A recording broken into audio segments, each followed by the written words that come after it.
Presidente, há uma crença que eu considero equivocada a propósito da corrupção.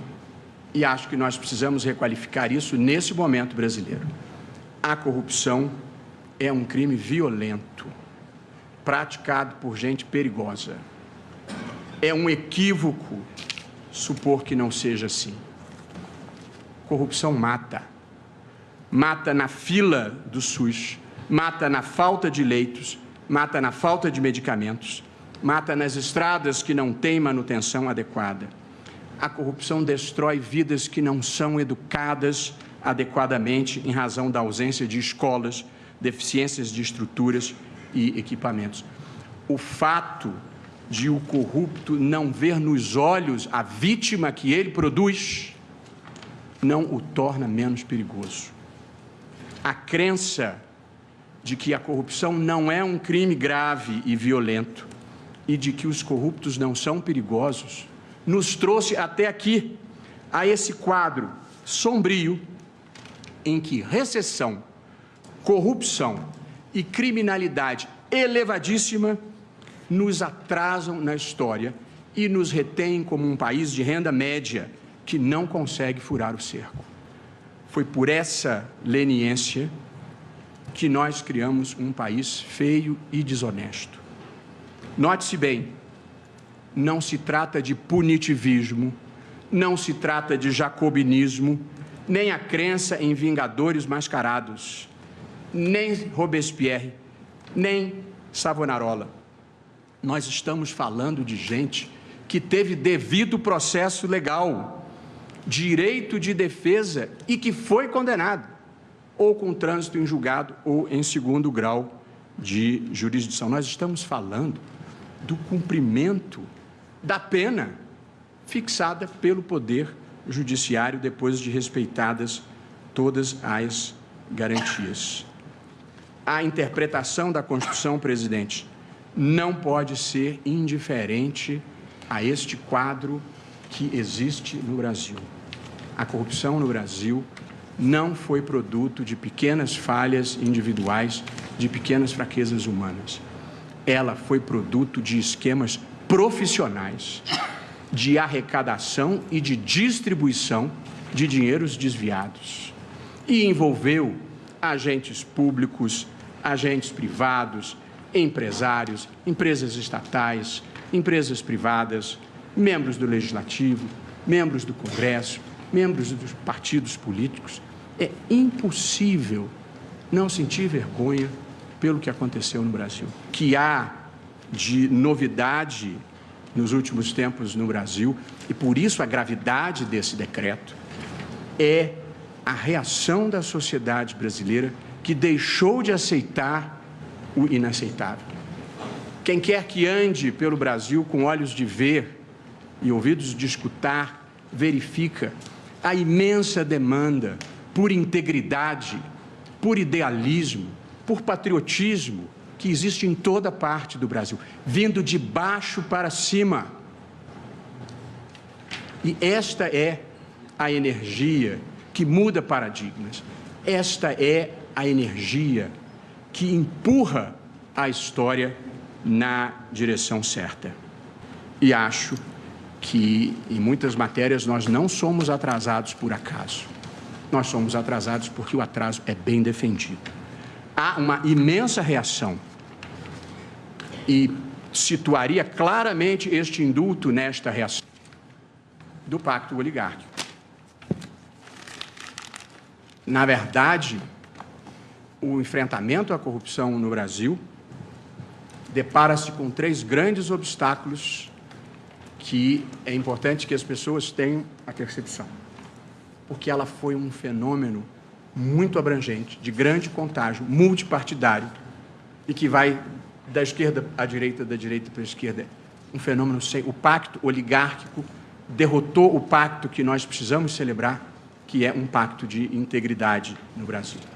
Mas os 3 obstáculos são, primeiro, parte do pensamento progressista no Brasil acha que os fins justificam os meios e que a corrupção nada mais é do que uma nota de pé de página na história. Não é, eles estão errados. A corrupção drena recursos que deveriam ir para a melhoria dos serviços públicos. A corrupção cria uma relação pervertida entre a cidadania e o Estado, porque se o Estado é incorreto, o cidadão acha que também pode ser incorreto. A corrupção cria um clima de desconfiança generalizada na sociedade, porque passa a ser legítimo passar os outros para trás. O segundo obstáculo é que parte do pensamento conservador no Brasil entende que corrupção ruim é a dos outros, é a dos adversários. Se for a daqueles que atendem aos meus interesses, ela não é tão grave assim. Se for a corrupção dos companheiros de pôquer, de salões ou de vernissagens. Também estão errados, porque a corrupção perpetua no poder as elites extrativistas que se apropriam do Estado e desviam para si ou para os seus a renda limitada que este Estado, sem instituições políticas e econômicas inclusivas, consegue gerar. E o terceiro obstáculo no enfrentamento da corrupção são os corruptos propriamente ditos. E aí existem dois lotes. O lote dos que não querem ser punidos pelos muitos malfeitos que fizeram ao longo de muitos anos, e é compreensível o sentimento, ninguém gosta de ser punido, é da condição humana, mas há um lote pior no Brasil. É o dos que não querem ficar honestos nem daqui para frente e gostariam que tudo continuasse a ser como sempre foi. A fotografia do momento atual, presidente, não pode ser concluída sem um instantâneo da realidade brasileira hoje em matéria de corrupção. E este instantâneo, e eu vou mencionar fatos sem fazer nenhum juízo de valor, este instantâneo revela o seguinte: o presidente da República foi denunciado 2 vezes por corrupção passiva e obstrução de justiça e é investigado em 2 outros inquéritos por corrupção e lavagem de dinheiro. Um ex-presidente da República foi condenado por corrupção passiva. 2 ex-chefes da Casa Civil foram condenados por corrupção, um por corrupção ativa e outro por corrupção passiva. O ex-ministro da Secretaria de Governo da Presidência da República está preso, tendo sido encontrados em apartamento supostamente seu, 51 milhões de reais. 2 ex-presidentes da Câmara dos Deputados foram presos, um deles já condenado por corrupção passiva, lavagem de dinheiro e evasão de divisas. Um presidente anterior da Câmara dos Deputados foi condenado por peculato e cumpriu pena. Mais de um ex-governador de estado se encontra preso sob acusações de corrupção passiva e outros crimes. Um senador, ex-candidato a presidente da República, foi denunciado por corrupção passiva. Essa é uma fotografia do momento, isso não é história.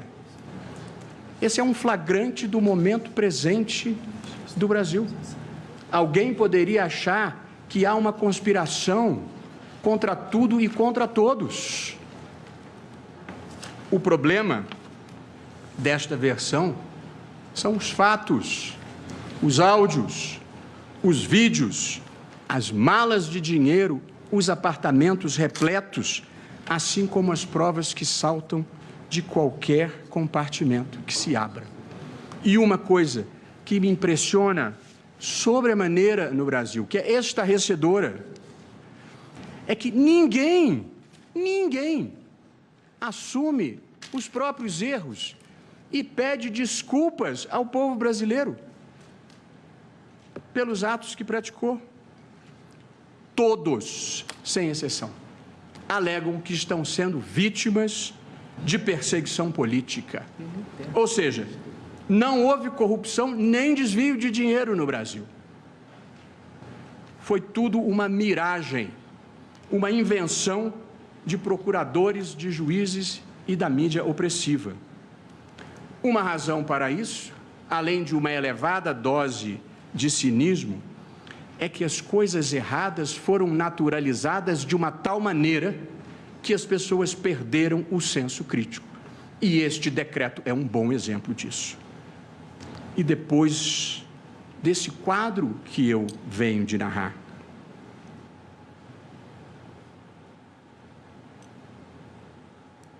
um indulto libera todas essas pessoas?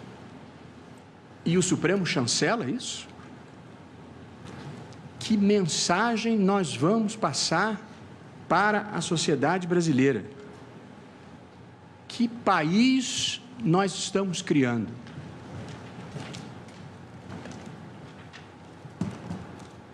Ao conceder, presidente, indulto para os que cometeram crimes de corrupção e correlatos, eu penso que o decreto enfraquece o esforço republicano que a sociedade brasileira vem fazendo, trai os compromissos democráticos do governo, que tem o dever de ter atenção para com o sentimento social e passa a mensagem errada para as pessoas que vivem do trabalho honesto, pagam os seus impostos e acreditam no bem. O indulto dá incentivos errados para as pessoas erradas e cria o cenário para sermos o paraíso de corruptores, corruptos, peculatários, prevaricadores e fraudadores de licitações. Gente que nos atrasa na história. Claro que ninguém diz que é a favor da corrupção, todo mundo é contra, mas em seguida vem um fundamento formal para liberar a farra. O mal geralmente vem travestido de bem. E quem tem olhos de ver e coração de sentir, sabe quem é quem, e cada um escolhe o lado da história em que deseja estar. Só não dá para querer estar dos dois lados da história ao mesmo tempo. Dizer que é contra a corrupção e ficar do lado dos que a praticam.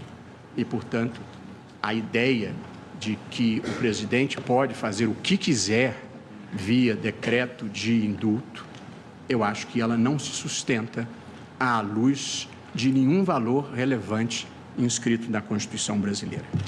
Por isso, presidente, eu considero incompatível com princípios constitucionais da moralidade, da probidade administrativa, da finalidade pública da atuação governamental e com a proibição de vedação do excesso, a inclusão dos crimes de corrupção para beneficiar os seus autores no indulto.